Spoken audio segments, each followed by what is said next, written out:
Estamos iniciando mais uma edição da Sessão TV Atende. Meu convidado de hoje é o professor universitário, médico e pediatra, Dr. Márcio Elide Pontes. Dr. Márcio, seja muito bem-vindo à Sessão TV Atende. Obrigado pelo convite, mais uma vez. Dr. Márcio, a gente está aí vivendo agosto dourado esse ano devido à pandemia. Não acontece aí campanhas mais intensas, mas é um mês que tem toda uma atenção especial, né?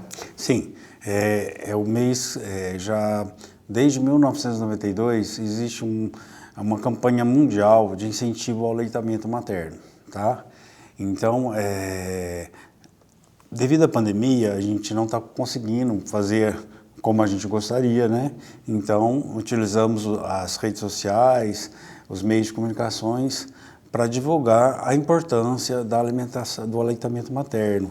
E ele não é importante assim quando a gente fala só para a mãe, né? Envolve o parceiro, envolve a família, envolve a comunidade, o Estado, o país. Eu falei, mas tudo isso? Eu falei, tudo isso. Por quê? Para você ter uma ideia, hoje, uma criança que está nascendo hoje, a sobrevida dela é 100 anos ou mais.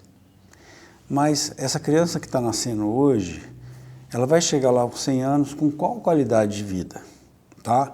Então, hoje a gente tem assim, estudos científicos comprovando que a importância da primeira infância, tá? Saudável, refletindo na vida adulta.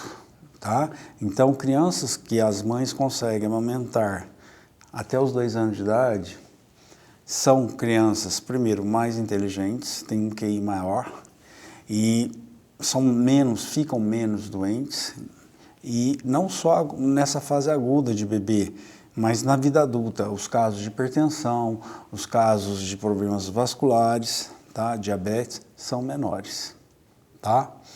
Então, houve uma mudança muito grande, desde 1900 para cá vem tendo essa evolução. A nossa mortalidade infantil tem caído, a gente está perto de índices de primeiro mundo, tá? E são vários fatores, é uma vacinação melhor, é um pré-natal melhor, e um deles é o incentivo ao aleitamento materno, tá? Antigamente, há 30, 40 anos, era muito comum leite de vaca, tá? Hoje a gente não utiliza em crianças menores de 1 ano, tá? Por quê? Primeiro, maior risco de doenças diarreicas. Então, a gente quase não tem mais essas diarreias. Antigamente, a criança tinha diarreia praticamente toda semana. Isso levava a um quadro de desnutrição, chegando num ponto que a imunidade ficava tão baixa que dava sepse e a criança morria. Tá? Então, isso no momento o leite de vaca agudamente, mas o leite de vaca, se comparado com o leite materno, ele tem muito sódio, ele tem muito sal, tá? Então isso reflete na vida adulta o maior caso de hipertensão. E também o rim da criança, ele só filtra adequadamente, normalmente, como um adulto, a partir de 1 ano. E esse excesso de sal e também muita proteína para um bebê reflete problemas renais na vida adulta. Então, a campanha hoje, o tema é proteger a alimentação. Então, a mãe nesse período de gravidez, depois de nascimento, é um período de vulnerabilidade para a mãe, tá?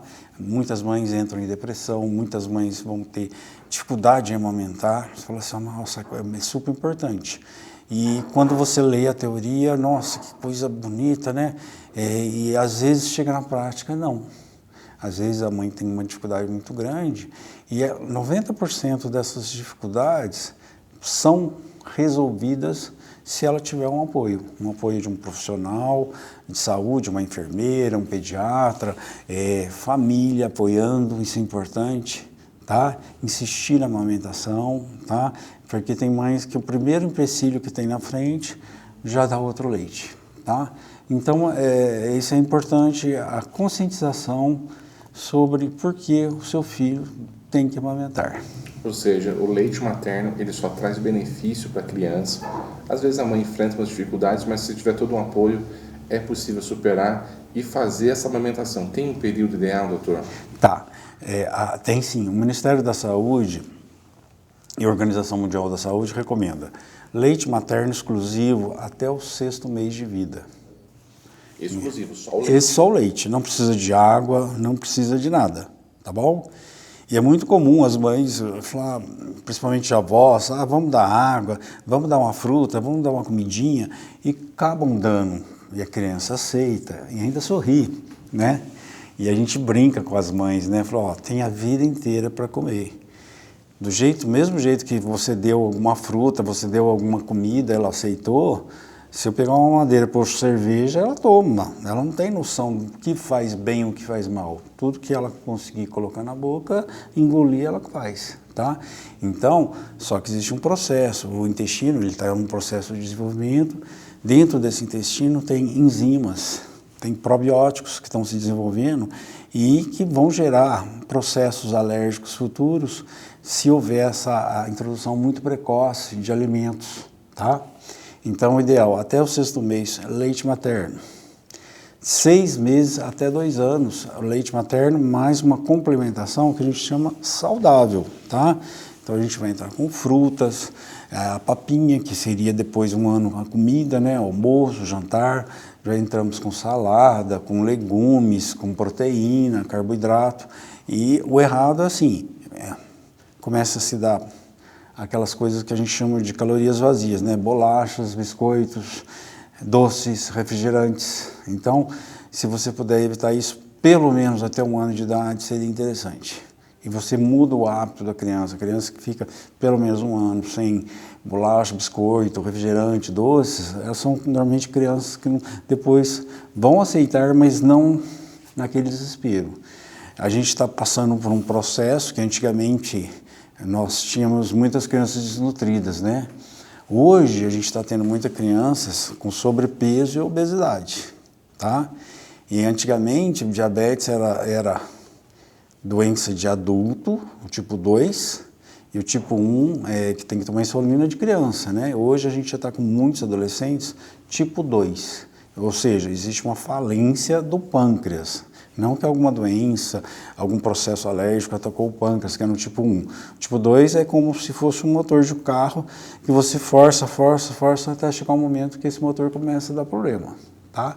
Então a gente está tendo muito adolescentes com diabetes tipo 2, com obesidade ou sobrepeso. Então é uma coisa que tem que ser iniciada desde o nascimento. Ou seja, por isso, mais importante do que nunca, aproveitar esse mês de conscientização e claro, conscientizar mesmo a importância do arroz dourado, da amamentação. O senhor percebe hoje em consultório que existe muitas dúvidas por parte das mães em relação à amamentação, ou até mesmo alguns mitos em relação a isso? Todos têm, graças a Deus, diminuído, você entendeu? Por quê? Porque hoje no pré-natal no serviço público é muito bem feito, tá? Mesmo com a pandemia ele está ativo, e nos consultórios também são bem feitos, então a mãe já tem uma conscientização de amamentação e isso persiste desde o nascimento no hospital, na primeira visita à vacina, a primeira visita na consulta. Vale lembrar uma coisa importante também, que é o Covid, né? Com essa pandemia, com esse Covid, pode amamentar, né? Então, a Sociedade Brasileira de Pediatria desenvolveu protocolos, você entendeu? Então, que é possível continuar a amamentação mesmo na pandemia, respeitando sempre distanciamento, o uso de álcool gel, o uso de máscara, tá? Então, por exemplo, no nascimento, no hospital, se a mãe não tem nada, né, não tem sintomas, não tem nada, segue a rotina normal, a única coisa é o uso de máscaras, tudo. Já quando a mãe for Covid positivo, já tem um pessoal treinado para extrair o leite materno dela e oferecer para a criança, não em mamadeira, tá? E até que ela possa realmente amamentar. Então, a gente tem esse cuidado aí de incentivar o aleitamento materno. Doutor, eu queria muito agradecer a sua participação falando sobre esse tema e até uma próxima oportunidade. Obrigado pelo convite mais uma vez e relembrando a todos a importância principalmente as futuras mães, né, de importância de amamentar. Aí qualquer dúvida, procurar o serviço público nosso, materno-infantil ou nos consultórios, a gente está sempre ali disposto a ajudar e a informar. Conversamos hoje na Sessão TV Atende com o médico universitário pediatra Dr. Márcio Elide Pontes.